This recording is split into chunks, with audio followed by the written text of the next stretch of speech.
بسم اللہ الرحمن الرحیم۔ ایک دفعہ ایک مسلمان عورت کے سامنے ایک یہودی عورت نے حضرت موسیٰ علیہ السلام کی سخاوت کا قصہ بیان کیا اور اس میں اس حد تک مبالغہ کیا کہ حضور نبی کریم صلی اللہ علیہ وآلہ وسلم پر ترجیح دے دی اور کہا کہ حضرت موسیٰ علیہ السلام کی سخاوت تو اس انتہا پر پہنچی ہوئی تھی کہ اپنی ضروریات کے علاوہ جو کچھ بھی ان کے پاس ہوتا سائل کو دے دینے سے دریغ نہیں فرماتے تھے۔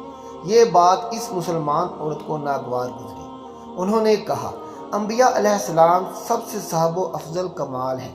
حضرت موسیٰ علیہ السلام کے سخاوت و احسان میں کچھ شبہ نہیں، لیکن سید عالم محبوب کائنات صلی اللہ علیہ وآلہ وسلم کا مرتبہ سب سے اعلیٰ ہے۔ اور یہ کہہ کر انہوں نے چاہا کہ یہودی عورت کو حضور نبی کریم صلی اللہ علیہ وآلہ وسلم کے جو دو کرم کی آزمائش قرار دی جائے۔ معصوم بچی کو نبی کریم صلی اللہ علیہ وآلہ وسلم کی بارگاہ میں بھیجا گیا کہ جاؤ اور آپ صلی اللہ علیہ وآلہ وسلم سے ان کی قمیض مانگ لاؤ۔ وہ بچی نبی کریم صلی اللہ علیہ وآلہ وسلم کی بارگاہ میں حاضر ہوئی اور سلام عرض کیا۔ آپ صلی اللہ علیہ وآلہ وسلم سے بچی نے عرض کی، یا رسول اللہ، مجھے آپ کی قمیض چاہیے۔ اس وقت حضور نبی کریم صلی اللہ علیہ وآلہ وسلم کے پاس ایک ہی قمیض تھی جو اس وقت زیر تن تھی۔ حضور صلی اللہ علیہ وآلہ وسلم نے وہی قمیض اتار کر اس بچی کو عطا فرما دی۔ بچی آپ کی قمیض مبارک لے کر جب اس یہودی عورت کے سامنے آئی تو وہ دنگ رہ گئی اور بول اٹھی، واقعی نبی کریم صلی اللہ علیہ وآلہ وسلم کا مرتبہ سخاوت کہیں بلند ہے۔ بلکہ ایک مرتبہ حضرت بلال رضی اللہ تعالیٰ عنہ سے کسی نے پوچھا کہ آپ نے پہلی دفعہ حضور کو کیسے دیکھا؟ حضرت بلال رضی اللہ تعالیٰ عنہ فرماتے ہیں، میں مکے کے لوگوں کو بہت ہی کم جانتا تھا کیونکہ غلام تھا، اور عرب میں غلاموں سے انسانیت سو سلوک امن تھا۔ ان کی استاد سے بڑھ کر ان سے کام لیا جاتا تھا، تو مجھے کبھی اتنا وقت ہی نہیں ملتا تھا کہ باہر نکل کے لوگوں سے ملوں۔ لہذا مجھے حضور پاک صلی اللہ علیہ وآلہ وسلم کی اس چیز کا قطعی علم نہ تھا۔ ایک دفعہ کیا ہوا، مجھے سخت بخار نے گھیر لیا۔ سخت جاڑے کا موسم تھا اور انتہائی ٹھنڈ اور بخار نے مجھے کمزور کر کے رکھ دیا۔ لہذا میں نے لحاف اوڑھا اور لیٹ گیا۔ ادھر میرا مالک جو یہ دیکھنے آیا میں جو پیس رہا ہوں یہ نہیں، وہ مجھے لحاف اوڑھ کر لیٹا دیکھ کر آگ بگولا ہو گیا۔ اس نے لحاف اتارا اور سزا کے طور پر میری قمیض بھی اتروا دی اور مجھے کھلے صحن میں دروازے کے پاس بٹھا دیا کہ یہاں بیٹھ کے جو پیس، اب سخت سردی، اوپر سے بخار اور اتنی مشقت والا کام۔ میں روتا جاتا تھا اور جو پیستا جاتا تھا کہ کچھ ہی دیر میں دروازے پر دستک ہوئی۔ میں نے اندر آنے کی اجازت دی تو ایک نہایت متعین اور پرنور چہرے والا شخص اندر داخل ہوا اور پوچھا کہ جوان روتے کیوں ہو؟ میں نے جواب میں کہا، جاؤ اپنا کام کرو، تمہیں اس سے کیا؟ میں جس وجہ سے بھی رہوں یہاں پوچھنے والے بہت ہیں لیکن مداوع کوئی نہیں کرتا۔ قصہ مختصر کہ بلال نے حضرت حضور صلی اللہ علیہ وآلہ وسلم کو کافی سخت جملے کہے۔ حضور یہ جملے سن کر چل پڑے۔ جب چل پڑے تو بلال نے کہا کہ بس میں کہتا تھا نا کہ پوچھتے سب ہیں مداوع کوئی نہیں کرتا۔ حضور صلی اللہ علیہ وآلہ وسلم یہ سن کر بھی چلتے رہے۔ بلال کہتے ہیں کہ دل میں جو ہلکی سی امید جاگی تھی کہ یہ شخص کوئی مدد کرے گا وہ بھی گئی، لیکن بلال کو کیا معلوم کہ جس شخص سے اس کا واسطہ پڑا ہے وہ رحمت العالمین ہے۔ بلال کہتے ہیں کہ کچھ ہی دیر میں وہ شخص واپس آ گیا۔ اس کے ایک ہاتھ میں گرم دودھ کا پیالہ اور دوسرے میں کھجوریں تھیں۔ آپ صلی اللہ علیہ وآلہ وسلم نے کہا، اسے پیو اور جا کے سو جاؤ۔ میں نے کہا، یہ جو کون پیسے گا؟ نہ پیسے تو مالک صبح بہت مارے گا۔ اس نے کہا، تم سو جاؤ، یہ پیسے ہوئے مجھ سے لے لینا۔ بلال سو گئے اور حضور صلی اللہ علیہ وآلہ وسلم نے ساری رات ایک اجنبی حبشی غلام کے لیے چکی پیسی۔ صبح بلال کو پیسے ہوئے جو دیے اور چلے گئے۔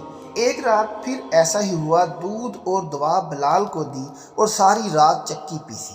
ایسا 3 دن مسلسل کرتے رہے جب تک کہ بلال ٹھیک نہ ہو گئے۔ یہ تھا وہ تعارف جس کے بدن سے اس لافانی عشق نے جنم لیا کہ آج بھی بلال کو پہلے عاشق رسول اور بعد میں صحابی رسول کہا جاتا تھا۔ انہوں نے حضور صلی اللہ علیہ وآلہ وسلم کے وصال کے بعد اذان دینا بند کر دی، کیونکہ حضور کی یاد میں ہچکیاں بن جاتی تھیں اور زاروں قطار رونے لگتے تھے۔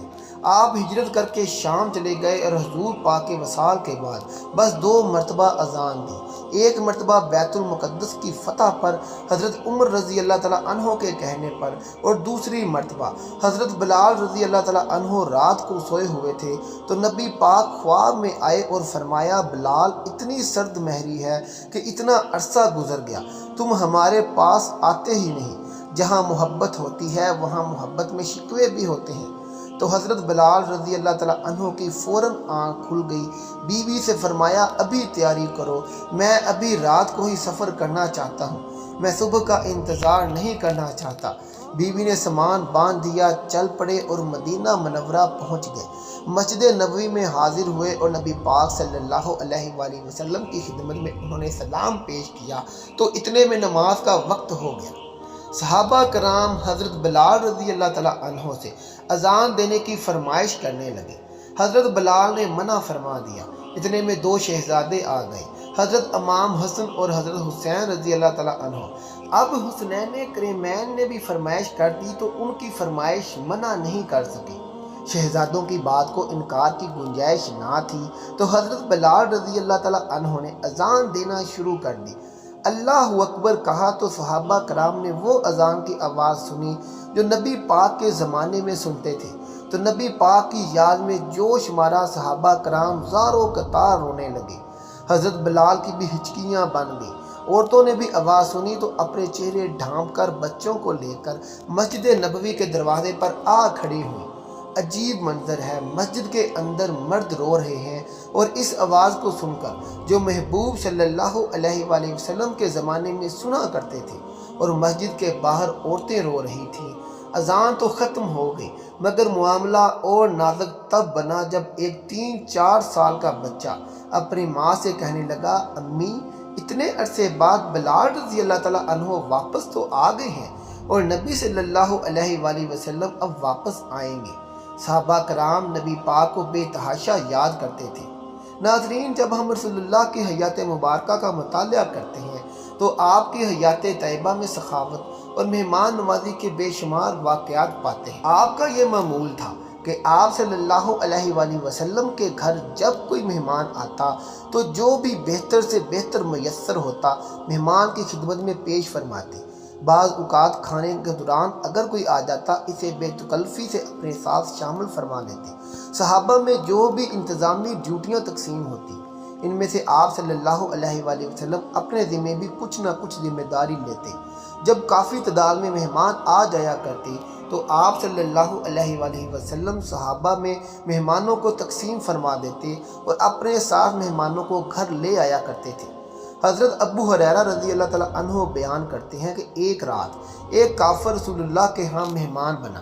آپ نے اس کے لیے بکری کا دودھ لانے کا حکم فرمایا جو اس نے پی لیا، پھر دوسری اور تیسری، یہاں تک کہ 7 بکریوں کا دودھ پی گیا۔ راوی کہتے ہیں کہ صبح اس نے اسلام قبول کر لیا۔ آپ نے پھر اس کے لیے دودھ لانے کا کہا تو اس نے پی لیا۔ پھر آپ صلی اللہ علیہ وآلہ وسلم نے دوسری بکری کا دودھ لانے کا کہا تو وہ پورا دودھ ختم نہ کر سکا۔ آپ صلی اللہ علیہ وآلہ وسلم نے فرمایا، مومن ایک آنت میں کھاتا ہے جبکہ کافر 7 آنتوں کو بھرتا ہے۔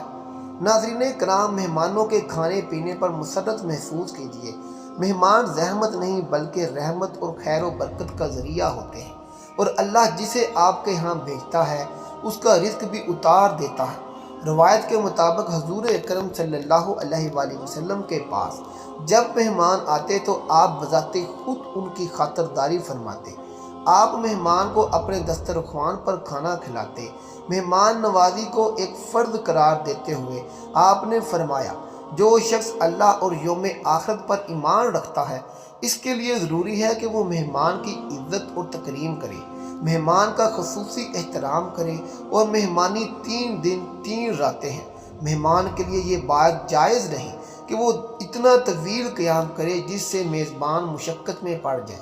اللہ تعالی ہمیں سخاوت اور مہمان نوازی کے حوالے سے آپ صلی اللہ علیہ وآلہ وسلم کے اسوہ حسنہ کو اپنانے اور اس پر عمل کی توفیق عطا فرمائے، آمین یا رب العالمین۔ محترم ناظرین، کمنٹ باکس میں ایک بار اللہ ضرور لکھ دیں۔ اللہ حافظ۔